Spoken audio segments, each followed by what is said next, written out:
Petit point leçon. Alors, étudier la position relative de deux courbes. On a deux courbes représentées par des fonctions f et g par exemple, et quand on veut étudier leur position relative, ça veut dire laquelle est au-dessus de laquelle, à quel moment. Graphiquement, on peut voir facilement que f est au-dessus de g sur un certain morceau, que f est au-dessous de g sur un autre morceau, et donc on va le voir par le calcul. Donc quand on a deux fonctions f et g, en fait on va poser h égale la différence des deux, f moins g. Donc du coup, on a h égale f moins g. Donc si h est positif, en fait on va étudier le signe de h. Donc on va faire un tableau de signe de h, pas de h', attention là on ne fait pas de dérivée. Donc on va étudier le signe de h. Et si h est positif, ça veut dire que si on met un plus dans le tableau, donc si h est positif, ça veut dire que f moins g est positif, d'après ce calcul-là. Et donc en faisant passer le moins g de l'autre côté, on va avoir f supérieur à g. Et f supérieur à g, graphiquement, ça voudra dire que la courbe f est au-dessus de la courbe g, puisque f va être supérieur à g. Graphiquement, on le verra comme ça. Et inversement, si h est négatif, comme h c'est f moins g, ça voudra dire que f moins g est négatif. Et en faisant passer moins g de l'autre côté, ça nous donne f inférieur à g. Et f inférieur à g, graphiquement, ça voudra dire que la courbe CF est en dessous de la courbe CG. Donc voilà comment on retrouve ces formules.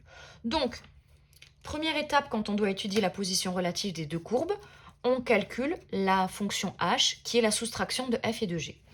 Donc du coup ici on a f de x égale x au carré moins 3, g de x égale 3 moins x, donc on va poser h égale f de x moins g de x.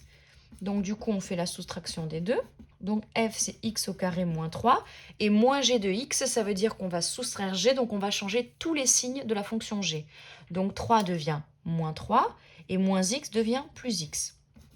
Donc on obtient h de x égale x au carré plus x et moins 3, moins 6. Donc on a notre fonction h. Et là, encore une fois, il n'y a pas besoin de dériver. On ne cherche pas les variations. On cherche le signe de h, pas le signe de h', le signe de h. Donc ici, on veut chercher le signe d'une fonction polynôme du second degré. Donc pour ça, vous pouvez regarder la vidéo sur résoudre une inéquation du second degré. Il nous faut le a, le b, le c. Le a, c'est le nombre qui est collé à x au carré. Donc ici, quand il n'y a rien, c'est 1x au carré, donc le a, c'est 1. Le b, c'est le nombre qui est collé à x, donc là, comme il y a marqué plus x, c'est pareil que plus 1x, donc le b, c'est 1. Et le c, c'est le nombre qui est tout seul, donc c'est moins 6. Donc on calcule delta égale b carré moins 4ac, ce qui nous donne 1 au carré moins 4 fois le a, 1 fois le c, moins 6. On obtient delta égale 5 positif, donc deux solutions. x1 égale moins b moins racine de delta sur 2a. Donc moins b, ça nous donne moins 1. Moins racine de 25, ça nous donne 5. Sur 2a, ça nous donne 2. Moins 1, moins 5, moins 6 sur 2, moins 3. Et ici, on a moins 1 plus 5 sur 2. Moins 1 plus 5, 4. 4 sur 2, 2. Donc on a trouvé les deux solutions pour x au carré plus 6x moins 6 égale à 0. Ensuite, on met tout ça dans un tableau. On nous demandait d'étudier les positions relatives de f et g sur moins 5, 5, donc on va faire sur moins 5, 5. Donc, signe de h. Ici, h s'annule à moins 3 et à 2, donc je mets moins 3 et 2 dans mon tableau avec des zéros. Et je sais, d'après une formule, que quand on a du second degré, c'est du signe de a à l'extérieur des racines, donc ici et ici. Le a, c'est 1, c'est positif, donc c'est positif à l'extérieur des racines, et négatif ici. Donc, sur cet intervalle-là, moins 3, 2, je mets les crochets extérieurs parce qu'on nous dit qu'on veut h strictement positif. Donc, strictement positif, ça veut dire que je ne prends pas les zéros, donc je ne prends pas moins 3, je ne prends pas 2. Donc, sur moins 3, 2, on remarque qu'il y a un moins, donc h est strictement négatif.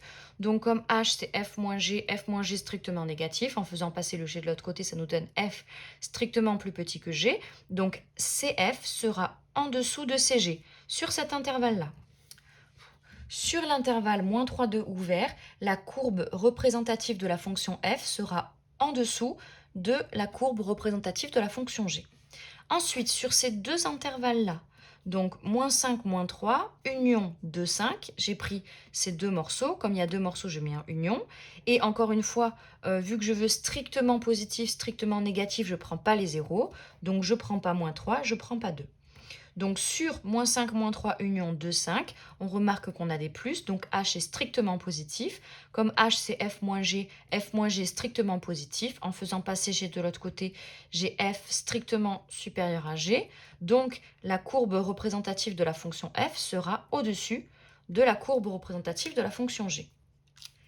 Et il nous reste à expliquer qu'est-ce qui se passe à moins 3 et à 2, puisque là, on n'a pas pris moins 3 et 2, et là, on n'a pas pris moins 3 et 2. Donc, qu'est-ce qui se passe à moins 3 et à 2?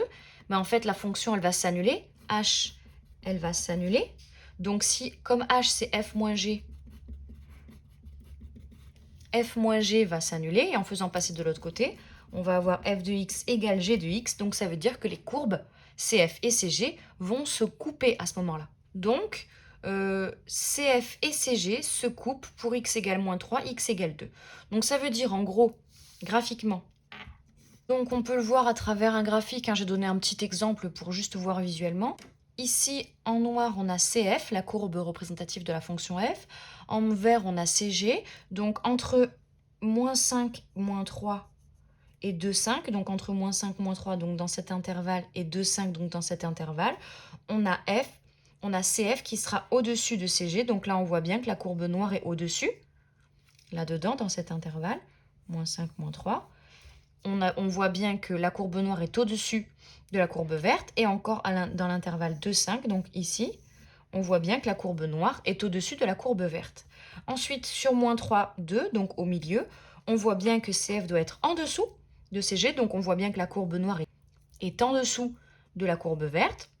Donc d'abord, F est au-dessus, d'abord CF est au-dessus, jusqu'à moins 3. Ensuite, entre moins 3 et 2, CF est en dessous. Et ensuite, de 2 à 5, elle repasse au-dessus. Et qu'est-ce qui se passe à moins 3 et à 2? Les deux courbes se coupent, ici et ici. Voilà comment étudier la position relative de deux courbes.